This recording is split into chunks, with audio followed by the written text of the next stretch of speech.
گەلی کورد پڕە لەو یادەوەری و لەو ڕووداوە مێژویانی کە کاریگەریەکی زۆریان هەبووە تاوەکو ئێستاش لەوەی کە مێژوو نووسیەتی دەمێنێتەوە و هەروەها لە سەردەمی خۆیاندا گرنگی و ڕەواجێکی زۆریان هەبووە بۆیە گرنگە ئەو یادەوەریانە ئەو ڕووداوە مێژویانە لە ئێستاشدا باز بکرێتەوە تاوەکو نەوەی نوێ پێی ئاشنا بێت وە بزانێت لە سەردەمانی زوودا چی کراوە و ڕووداوە مێژویەکان چین و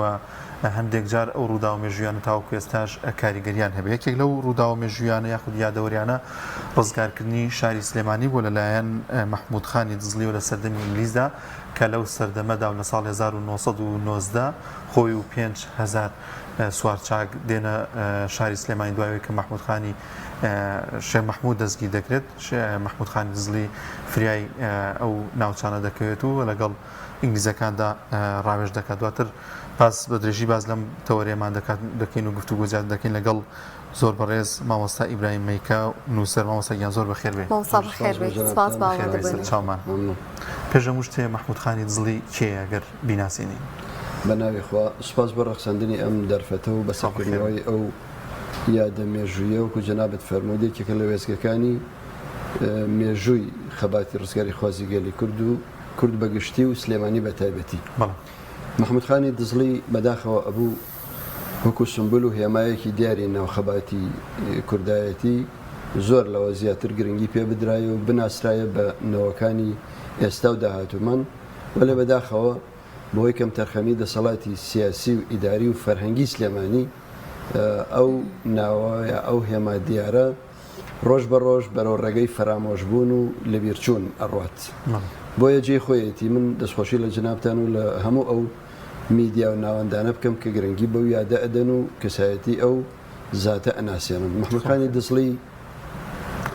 ناوی مەحموود ناسراوە بە مەحموود خان کوڕی عەزیز خان کوڕی بارانبەک ڕەچەڵێکیان ئەگەڕێتەوە سەر سانەکانی هەورامان بە پشتە و پشت چەند پشتێک خان و دەسەڵاتدار و فەرمانڕەوای ناوچەکانی هەورامانی تەخت و شامیان بوون بەڵام ترۆپکی یا چڵەپۆپەی شکۆی ئەو بنەماڵەیە لە مەحموود خانی دزڵیا خۆی نواند ساڵی 1870 زاینی عیسایی لە شارەدەی دزڵی لەدایک بووە دوای لەبەرەوەی کە کوڕەگەورەی باوکی بووە دوای وەفاتی باوکی عەزیز خان خانایەتی و فەرمانڕەوایەتی ناوچەکەی گرتووەتە دەست لە سەردەمی ئەوە زۆر وەکو بڵێ شکۆی بنەماڵەکەیان و دەسەڵاتەکەیان خۆی نواند و هەروەها سەردەمێکی زۆر ئاڵۆز بوو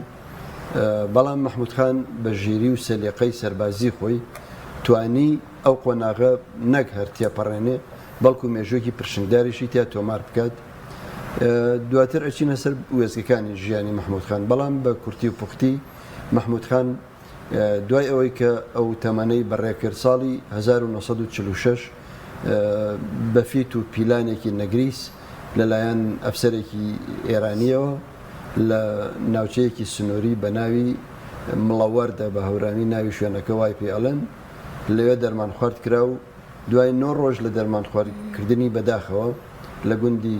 هانە و قوڵی وەفاتی کرد و گۆڕەکەی ئێستش هەر لەوێ و ئەسپەردەی خاک کراوە زۆر باشە ئەو هەلومەرجەی کە ئەو سەردەمەی ئەوی تێدا ژیان چۆنی بووە لە ڕووی سیاسی لە ڕووی داریەوە چۆن بووە تەمەناو لە سەردەمێکە ژیاوە سەردەمێکی زۆر ئاڵۆز بووە لەبەرەوەی دەسەڵاتی ئیمپراتۆرەتی عوسمانی ڕۆژ بە ڕۆژ ڕوو لە کزی بووە و هەروەها نەخشەی داگیرکاری یا پرۆسەی داگیرکاری بەریتانیا بۆ ناوچەکە ڕۆژ بە ڕۆژ لە پەرەسەندندا بووە ئەو کەوتوتە نێوان دوو بەرداشەوە لەلایەکە عوسمانیەکان وەکو داگیرکارێکی کوردستان پێشتر لاوازە بن لەلایەکەوە داگیرکارێکی تر لەو دڕندەتر و لەو بەتواناتر ناوچەکانی داگیر کردووە لەو نێوەندەشە دەسەڵاتی ئێران وەکو دەسەڵاتێکی مرکزی و قەدیم هەر لە پیلان و لە دژایەتی کووردا بووە مەحموود خان چەند مفارقاتێک لە ژیانی هەیە بۆ نمونە مەسەن هەورامی بووە پشگیری سۆرانی کردووە نەقشی بووە پشگیری قادری کردووە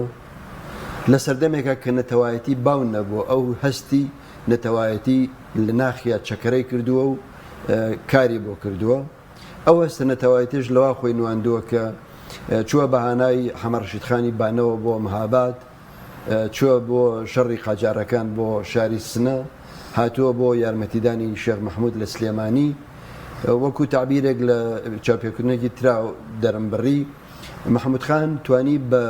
سمی ئەسپەکانی و ڕمی دەستی جنگاوەرەکانی ئەو سنوورە دەستکردانە ببەزێنێت کە داگیرکارەکانی کوردستان دایان ڕشتبوو بۆ دابشکردنی کوردستان و دابڕینی گەلی کورد و پارچەکانی لە یەکتر. محەممەد خان ئەو هێمایە بوو کە ئەو سنوورانەی هەموو بەزان پەیوەندی لەگەڵ سمکۆی شکاکە، لەگەڵ ئەردەڵانەکانە، لەگەڵ شێ مەحموودە، تەنانەت نامەی نردووە بۆ کەمال ئەتاتورک داوای پشتیوانی لێکردووە. لەو سەردەما کەمال ئەتاتورک تازەوەکو بڵێ سەری هەڵداوە، نامەی نردووە داوای پشتیوانی لێکردووە کە پشتیوانی بکات وەکو دەسەڵاتێکی خۆجەیی لە ناوچەکە بۆ ڕوبەڕووبوونەوەی ئینگلیزەکان. بەڵام کەمال ئەتاتورک نەک هەر بە دەمداواکەیەوە نهاتووە. محەممەد خان هەستی کردو کە ئەو پیلانی نەگریستر لە هی بەریتانیەکانی پێ لەبەرەوە نائومێد بووە لەو. محەممەد خان لەم هەلومەرجا ژیاوە، ئەتوانی بڵێ هەلومەرجێکی زۆر ئاڵۆز، بەڵام توانیوێتی هەموو ئاڵۆزیەکان تێپەڕێنێت سەر ڕایەوەی کە چەندین جار لەلایەن قاجارەکانەوە لەلایەن بەریتانیاوە دەستگیر کراوە، وەکو وتم دواتریش دەرمان خوارد کراوە، بەڵام لەگەڵ ئەمانە هەمووی کۆڵی نەداوە و بەردەوام بووە لە خەبات و لەو نەخشەی کە لە مێشکی خۆیان هەبوو. کاتە مامۆستا ڕووداوی ڕزگارکردنی سلێمانی چییە؟ تەمان وەکو ئاماژەم پێکردی یەکێک لە وێزگە سەرەکیەکانی ژیان و خەباتی محەممەد خان کە ئێستا پێی ئەناسرێتەوە، بریتە لەو هەڵوێستەی کە توانی لەسەر داوای شێخ محەمموود بێت بەهانای سلێمانی و دەسەڵاتی خۆجەیی شێ مەحموودەوە لە سلێمانیا کە مێجارسۆن دوای ئەوەی کە خۆی جێگیر کرد وەکو حاکمێکی سیاسی بەریتانی لە منتیقەکە، ڕۆژ بە ڕۆژ دەسەڵاتی شێخ مەحموودی لاوازە کرد، شکۆی فەرمانڕەوایەتیەکەی لەکەدارە کرد، تەنگی بە شێخ مەحموود هەڵچنی بوو. شێخ مەحموود ناچار بوو هانای بۆ بەگزادەکانی هەمەوەند، بەگزادەکانی جاف، تەنانەت شێخەکانی هەورامان برد کە بە هانایەوە بێن فریایکەون، بەڵام هەریەکەو بە ئاعتیبارێک یا بۆیان نەکرایان نەهاتن بەدەمیەوە، مەجبور سنووری بەزاند و دیپلۆماتکاری خۆی کە بریتی بوو لە کەسایەتیەک بە ناوی ئەحمەد خواجە نرد بۆ دزڵی بە پەیامێکەوە بەلای محەممەد خان کە پلانێکدا بڕێژێ و فریای دەسەڵاتەکەی شێ مەحموود بکەوێت و سنوورێک بۆ مێجەرسۆن و داگیرکاری بەریتانی دابنێت. ئەڵبەت شێ مەحموود ئاگاداری کەسایەتی محەممەد خان بێگومان پێشتر پەیوەندیان نەبووە چەند جار مەسەرەن شێ مەحموود کە یەکەم جار بەریتانیەکان ناچاریان کردو سلێمانی بەجێ بێڵێت، میوانی محەممەد خانی دزڵی بووە لە گوندی هێڵان پێ ماوەیەک لەوێ ماوەتەوە، دواتر جەولەیەکی ترا چۆتە دزڵی لە شوێنێک پێڵێن هانە سابە، میوانی محەممەد خانی دزڵی بوو کەسایەتی ناسیوە. تەنانەت تا ئەحمەد خواجاڵێت بەم تعبیرە مەسەلەن شێخ مەحموود وتێتی محەممەد خان دێوی خۆمە، ینی کوڕی ڕۆژی تنگانە و وەکو عەرەبەڵێ ئەعمال سەعبەیە، بۆیە ناچار پەنای بۆ بردووە دوجار. محەممەد خانیش وەکو ئەحمەد خواجە ئەگەڕێتەوە، ئەڵێ من دوایەوەی کە چوومە دزڵی محەممەد خان هەوارگەیەکی بۆ دانام لەو شوێنەدا بنیشم، ڕۆژێک هات بەسەرما کە بەبێ مەوعید بچم بۆ لای محەممەد خان بۆ شوێنی فەرمانڕەوایەتیەکەی، بەڵام کە چووم قەت تەسەورم ناکرد لە ژیانمە شتێک ببینم لە ژیانمە لەبیرم نەچێتەوە، شتێک ببینم لە ژیانمە لەبیرم نەچێتەوە، ینی ئەوە لە یاداوەریما بچەسبێت. دەڵێ کە چوومە دیوەخانەکەی محەممەد خان تەلارێکی دوونەهۆمی بوو لە بەرد دروستکرا بوو بەبێ ئەوەی هیچ کەرەستەیەکی گەچ و خاک و چیمەنتۆی تیا بەکار هاتبێت، بینایەکی زۆر سەرنجڕاکێش و جوان بوو. محەممەد خان ئەنجومەنێکی ڕاوێژکاریە بوو لەو کاتە ڕاوێژی پێئەکردن، پێی ڕاگەیاندن کە من پەیامێکم لایەن شێخ مەحموودەوە پێگەشتووە کە بچم بەهانای دەسەڵاتەکەیەوە ئێوە ئەڵێن چی. ئەڵێ دوایەوەی کە هەنێت تاوتوێ و بگرەوەبەردەیان کرد و بابەتەکەیان هێناوبەرد، محەممەد خان وتی من نەک دەسەڵات و سوپا و سەربازەکانم، بەڵکو ڕۆحی خۆم و فاتمەخانی ژنیشم ئامادەم دابنێم لە پێناو ئەم داوایە کە شێخ مەحموود لێ کردوم، نەک لەبەر زاتی شێخ مەحموود. دیارە بەو ئەو هەستە پاڵی پێوە ناوەکە دەسەڵاتەکەی شێخ محمود یەکەم ئەزمموی حکومڕانی و دەسەڵاتی کورد بووە لە منتەقەکە بە مەبەستی پاراستنی. ئێتر ئەحمەد خواجە درێژە بە یادەوەریەکانی ئەدات ئەڵێ محمود خان دوای ئەوەی کە ڕاوێژی کرد لەگەڵ ئەنجومەنە ڕاوێژکاریەکەیە کە لە مەلا ناودارەکان و کوێخا و بەگزادەکانی سنوورەکە پێگات بوو کوڕەکانی پێک هاتن لەسەرەوەی کە سوپارڕێک بخەن بەڵام لەژێر پەردەی زیارەتی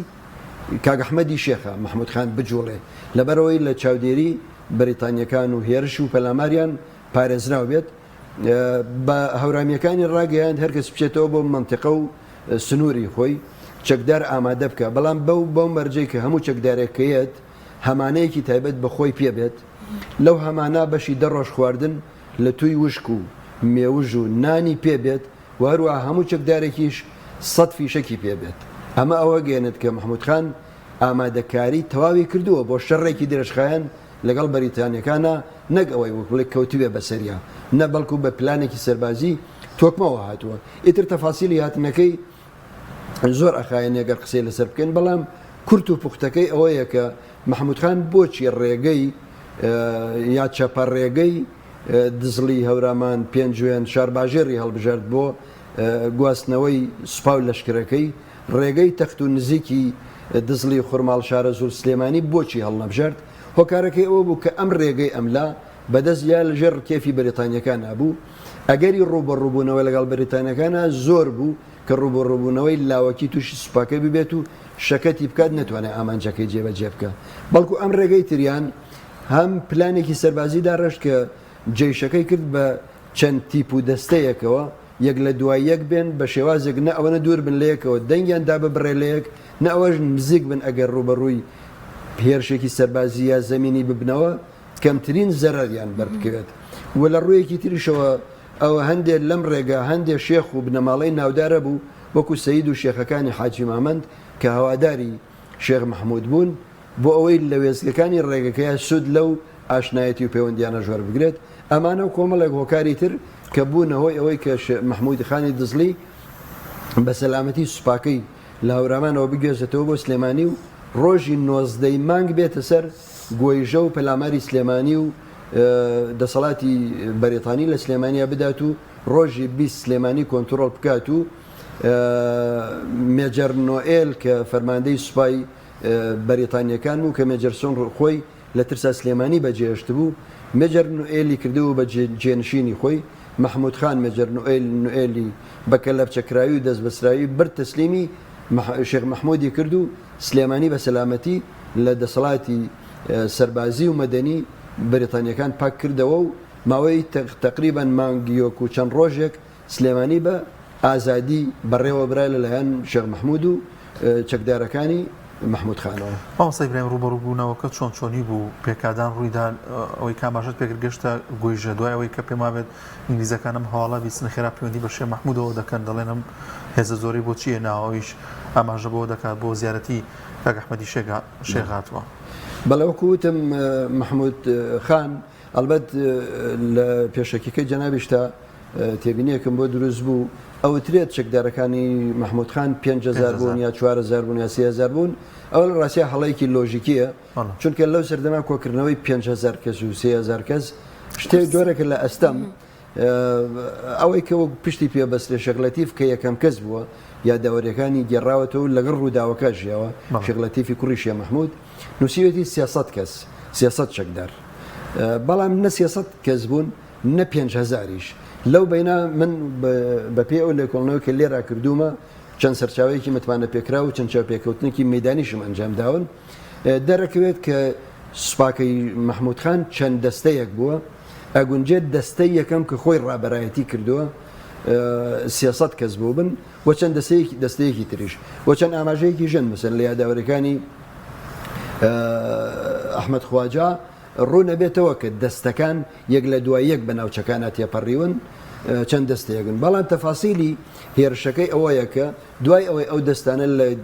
گوندی وێڵەرە یەکەگرن سەروبنی سوپاکە یەکەگرێت ڕۆژی 19 مانگ بەریتانیەکان ئەگەدارە بن کە محمود خان هاتووە بە سوپایەکەوە تەبلیغی شێخ محمود دەکەن کە ڕێگری لەم پێشڕەوی ئەم سوپایە بکات ئەویش دەڵێن من ئاگادار نیم محمود خان وەکو بیستێتم ساڵانەیەت بۆ زیارەتی کاک ئەحمەدی شێخ مەرقەدی کاک ئەحمەدی شێخ لە نەریتی ئەمانیە ڕێگری لێ بکەین شێخ محمود ئەوێ بەم نامە و نامەکاریە کات بکوژێت کات بدات بەدەست محمود خانەوە بۆ ئەوەی پلانە سەربازیەکەی جێبەجێ بکات بەریتانیەکانی ژەڵێن دەمادام وایە ناگەڕێتەوە و بە چەکداری ژاتەوە پێی بڵێن بە چەند چەکدارێکەوە بێت سوپاکەی لەو دی و بەجێ بێڵێت بە چەند چەکدارێکەوە بێت لە مرکزی سەرکارێست تفەنگەکانیان تەسلیم و زیارەتەکەیان بکەن و بگەڕێنەوە شێخ محمود دەژەڵێ من جوابی بۆ نێرم لەسەر داوای تۆ بەڵام نازانم چی ئەکادەوە پەیوەندی بەخۆیەوە هەیە ئەمە ژەر پلانێکی تری شێخ محمود بوو بۆ غافڵگیرکردنی دوای مێجەرسۆن کە تێگا کە نە شێخ محمود ئەتوانێت ڕێگری لە محمود خان بکەوە نە محمود خانیش ئەگەڕێتەوە توانای ڕوبەڕووبوونەوەی ئەم سوپا گەورەیەشی هەیە بۆیە ناچار بە بیانووی ئەوەی کە ژنەکەی لە بەسڕەیە ئەچێ بێنێتەوە مێجەرسۆن خۆی شار بەجێڵێت تەسلیمی ئەوە مێجەرنوێلەیەکە کە باسم کرد ئیتر ڕۆژی 19 مانگ بەرەبەیانی 19 مانگ محمود خان دوایەوەی چاودێری ناوچەکەی کردو و شارەزا بوو کە چۆن پلانەکەی دابڕێژێت هێرەژە کاتە سەر سلێمانی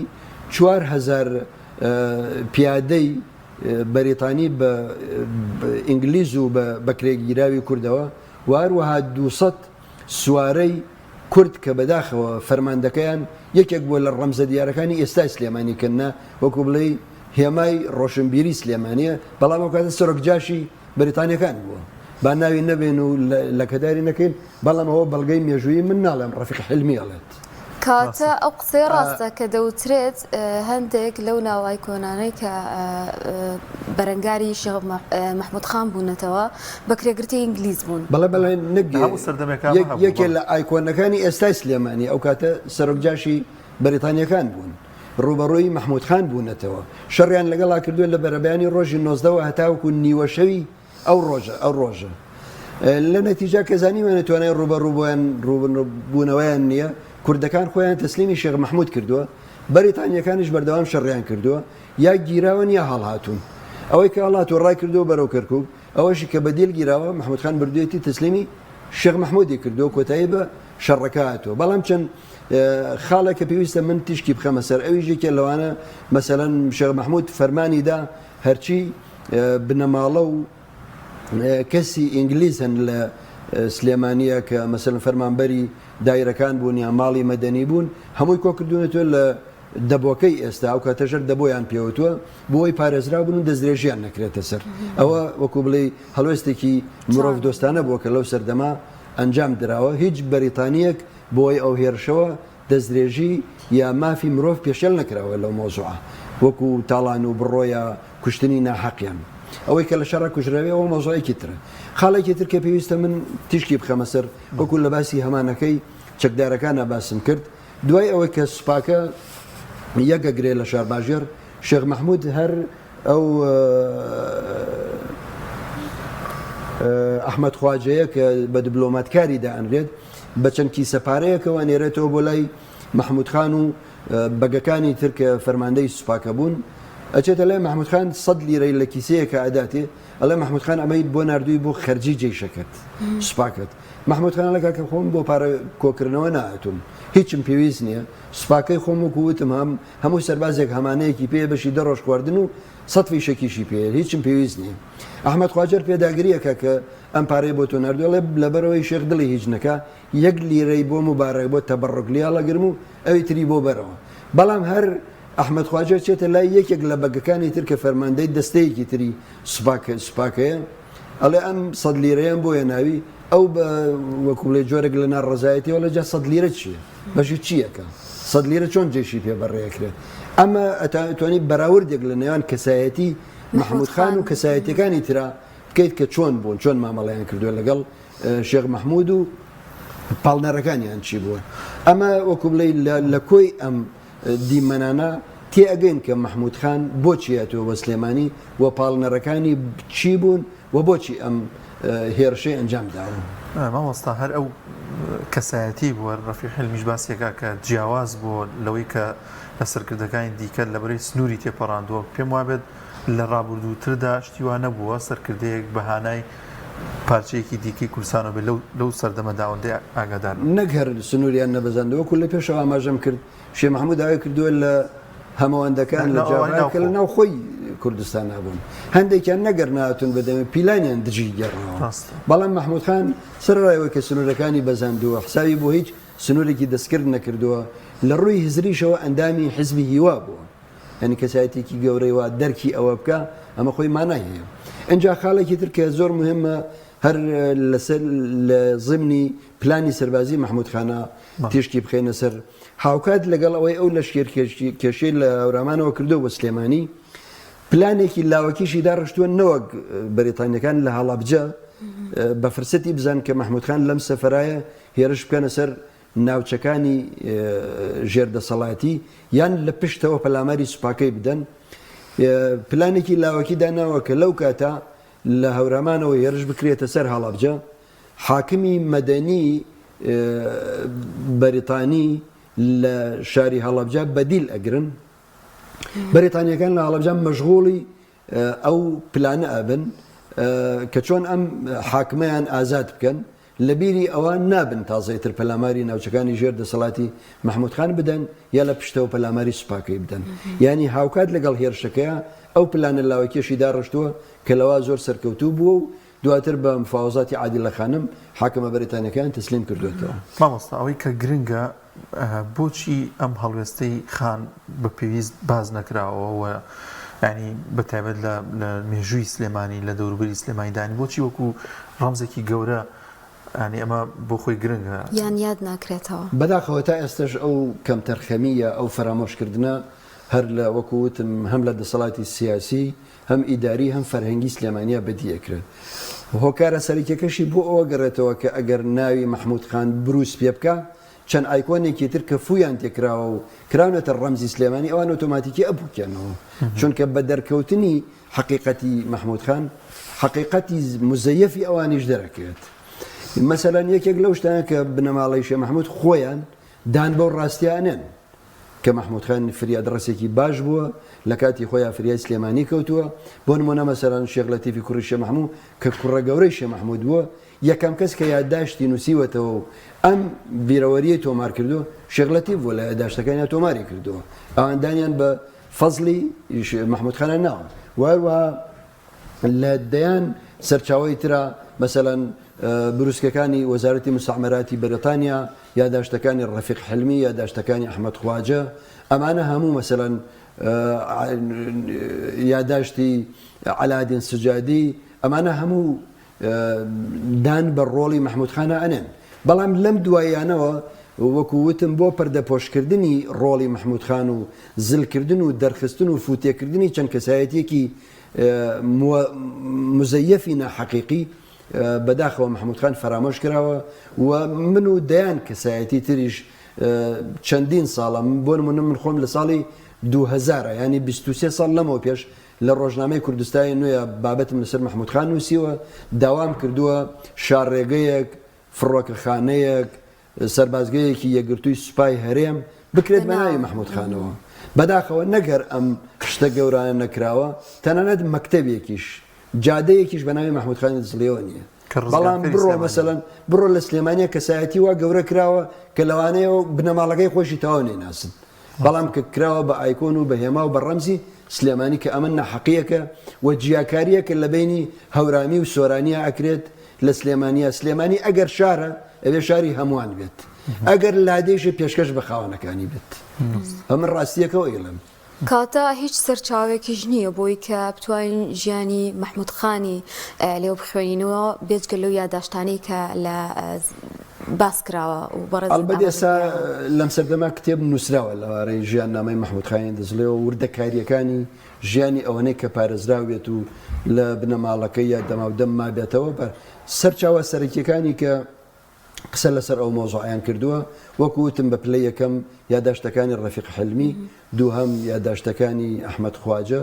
سێهەم یادداشتەکانی عەلادین سجادی چوارەم بروسکە و پەیامەکانی حاکمە بەریتانیەکان لە ناوچەکە بۆ وەزارەتی مستعمەرات و بروسکەکانی ئەوان بۆ حاکمەکانیان لە سلێمانی ئەمان کۆی ئەمانە ژیاننامەی محەموود خانیان لێ دەرئێنرێت ئەکرێت وەکو بڵێ زیاتر بە نەوەکانی داهاتومان بسپێرێت بۆیە من لێرەوە داوای چەند بارە دووباراکەمەوە هەرچەند لە چاپێکوتن تریشەوتومە بە داوا هیچ ناکرێت بێ بە فشار بکرێت ئەبێ سلێمانی تێبگات کە قەرزاری محمودخانی دزڵی. زۆر باشە کەمێک کە بگەڕێنەوە بۆ کۆتایی ئەو یادەوەریە دوای ئەوەی کە شار هێمنە بێتەوە تەسلیمی شێخ محمود دەکرێتەوە نیە؟ دوای ئەوەی کە شێرشەکە کۆتایی پێت بەریتانیەکان بە مانای کەلیمە دەسەڵاتیان لە مەنتەقەکە نامێنێت بۆ ماوەی چەندێک دواتر بۆ ماوەی مانگێک و چەند ڕۆژێک سلێمانی لە کەرکک دابەر ڕێگەی بینی سلێمانی و کەرکک داخرێت تەنانەت بەریتانیەکان لە بەغا تەفاسیلی ناو ڕووداوەکەی سلێمانی نازانن چییە. دوای 10 ڕۆژ لە ڕێگەی هەڵابجە و خانەقینەوە هەندێک لە وردەکاریەکانی ڕووداوەکانی ناو سلێمانی ئەگات بە بەریتانیەکان دوای مانگێک هێرش و سوپاکەیان کۆ ئەەکەنەوە بەڵام هەندێک لە لێکۆڵەران ڕخنە لە شێخ محمود و محمودخانەگرن دوایەوەی کە سلێمانیان ئازادکرددان نەمرکان بەڵکو چوون ڕۆبەڕووی سوپای بەریتانیا بوونەوە هێرشان کردە سەر بنکە سەربازیەکانی بەریتانیا لە بینی سلێمانی و کەرکووکە لە نەتیجا شەڕ دروست بوو بەریتانیا بە سوپایەکی گەورەوە هێرشی کرد تەنانەت محمودخان و شێخ محمود خۆیان ڕابەرایەتی بەرپەرشدانەوەی ئەو هێرشیان کردو لە ئاکاما بەداخەوە بەفیتی کەسێک کە پێش بەریتانیەکان کەوتو ناوەکەی لە مێژووە معلومە شێخ محمود بریندار و دیلکرا لە بەردەقارەمانی نزیک تەکیە و بەریتانیەکان بردیان بدەن مامۆستازانی هەر لەو شەڕەشانای محمودخانی دزڵی نهات و زۆر بەکەمی ئەو شەڕەشکە ئەنجام دراوە بەریتانیەکان ناویان زۆر بردووە بروسکەکانی وەزارەتی مستعمەراتی بەریتانیا بەدەیان بروسکەکەڵێ ئەم شەو لە بەردەقا لە کەبانی مەقان چەکدارە هەورامیەکان پەلامەری سوپاکەیان داین ئەوەنە بریندار و ئەوەنە کوژراویان لێ خستین لە شوێنێکی تررا چەکدارە هەورامیەکان شپرزەیان کردوین لە شوێنێکی تررا فڕۆکەیەکیان خسوەتە خوارەوە دەیان بروسکەی حاکمە عسکەریەکانی بەریتانیا و وەڵامی وەزارەتی مستعمەرات بۆ ئەوان هەر بۆیە مەسەلەن بەریتانیەکان پیلانیان داڕشت کە چۆن محمودخان سنووردار بکەن تەنانەت ئەدمۆنس لە یاداوەریەکانیەکەی ئەو ژێکی تر لە سەرچاوەکان ئەڵێت بەریتانیەکان هەڵەیەکی گەورەیان کرد کە محمودخانیان ئازاد کرد بەردا لە سجن ئەبوو بەریان نەدایە چونکە کە بەریان داوە ئێستا ژیانی لێتاڵ کردوین هەر بە معنای کەلیمە ئەمانە هەموو ئاماژن کە ڕۆڵی محمودخان چ جۆرە ڕۆڵ و کاریگەریکی هەبوو. زۆر باشە مامۆستایان زۆر سپاس دەکەین زۆر بەخێر بێ زەحمەتی کێشای خۆباز بەزەناوتان و ئەمێدەوارم محمودخان وەک خۆی بناسرێت. زۆر باشە یادەوەریانش گرنگن بۆ نەوەی ئێستا و جیلی ئێستا بووی کە ئاگاداری و ڕوودا و مێژویانە بێت بەڕاستی دەست خۆش بێ زۆر سپاس بۆ باز مامۆستای ئیبراهیم مەیکە عەلی نووسەر یەخوا بەخێر بێ سپاس بۆم دەرفەتە. سپاس بۆ جەنابیشتە.